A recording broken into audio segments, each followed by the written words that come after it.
Hi everybody, hey, it's April 14th, 2013.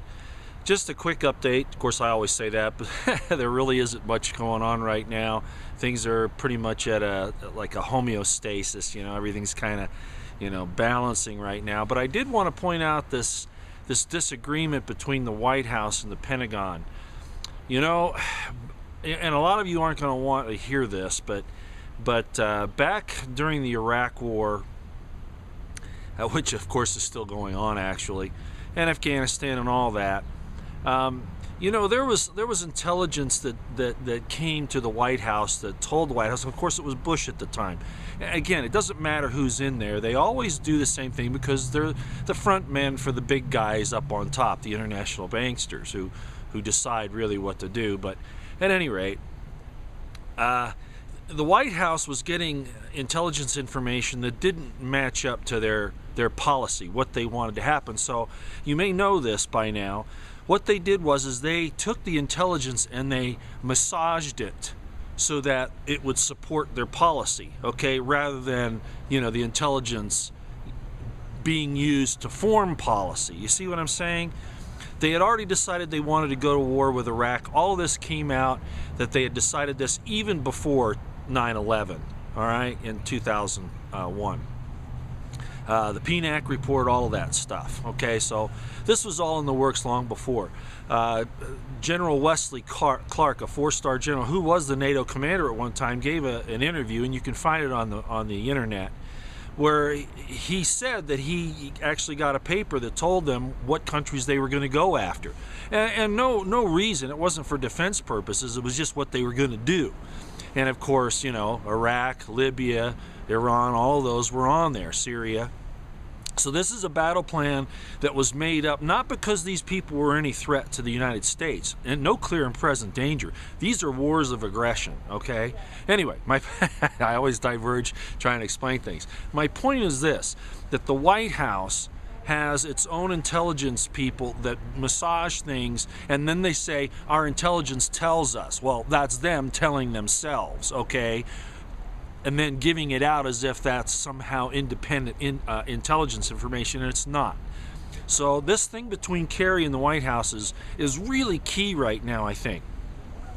Or Kerry as part of the White House and the Pentagon. The Pentagon has been saying, and again, I'm not sure about any of this, all right? But this argument between these two parts of our government, which are both in the executive branch, there's something wrong here. You have the White House through the State Department saying, well, no, they don't have a capability to fire nukes on missiles. And then you have the Pentagon saying, oh, yes, they do. Now, I would really like to think that this is somehow the fog of war to disturb the enemy. But, when you show a house divided, what it means is that, you're not sure of yourself. Do you know what I mean? In a football game, if the quarterback gets out there and he says, I want you to do this, but I want you guys to do this other play. You can't do two plays at the same time. That's a bad analogy, but I think you get the point. What's going on here? Well, a long time ago, several videos back, I said that there were indications that there were seams in the government that were starting to split. And I think that's part of what we're seeing here. Is it because Obama doesn't like the military-industrial complex? That's kind of how it's explained in the alternative media, or even in the main media, that the military-industrial complex is set at odds with Obama. But all these guys work for the same people. Okay, you might have small groups in the Pentagon that are at odds with Obama, but not the guys at the top. So, or against the international bankers. Remember, they're all puppets of the same puppeteer master. So, what do I think's going on here? You know what? If you can confuse the American people so that they don't know what ends up and what ends down, they won't know what to do or say or where to place their loyalties or their trust. What does that do to them? It neuters them. It makes it so that they can't, not that they would make a decision anyway, because the American people are asleep by and large, but this just guarantees it more. So I'm watching this pretty closely. Again, this whole thing with North Korea, as far as the United States is using it, is a diversion against all of the other things that are happening, the assaults on the Second Amendment, going after vets, the financial collapse, all these things that are going on here, the violation of the Constitution, all that, because you get people looking at a war and they forget about that. It's kind of a binding thing, But at the same time, as I've said, and I will continue to say, this thing with North Korea is serious because it can spin out of control. The meetings at the Pentagon by that general back in, and I forget his name right now, I apologize, back in December on, right after that whole thing came out about, you need a protracted war with the United States gun owners, and China said that, and then these secret meetings of North Korea with the Pentagon. You play with fire, and you can get burned, okay? I don't like,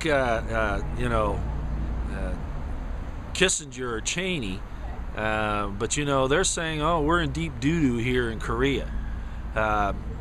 So, I would just be really, really cautious on this thing between Kerry and the Pentagon. I think that signals something more sinister than maybe we're willing to look at. At the very bottom line, it's confusing the rest of us, okay? So that's, like I said, the propaganda always seems to be pointed at the American people.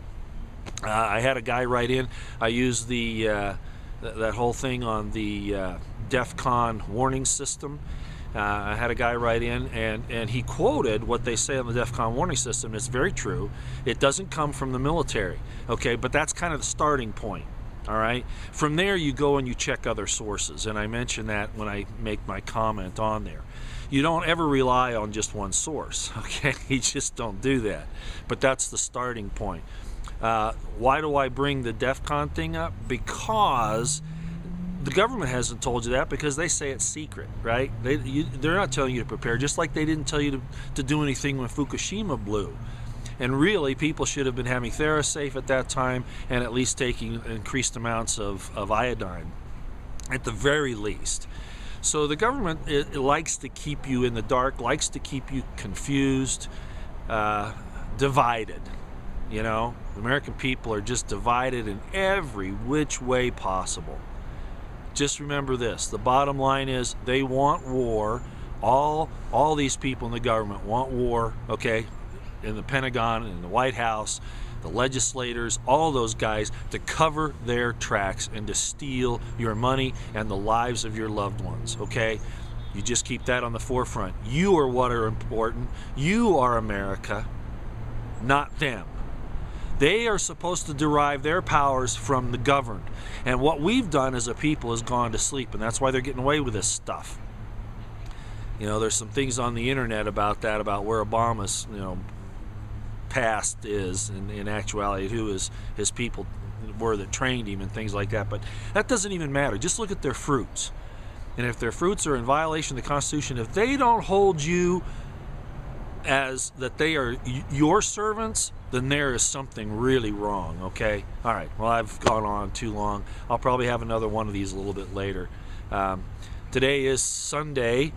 It's a nice day, a little cool. I should probably take a little jaunt somewhere, and maybe I'll have some things to say a little later.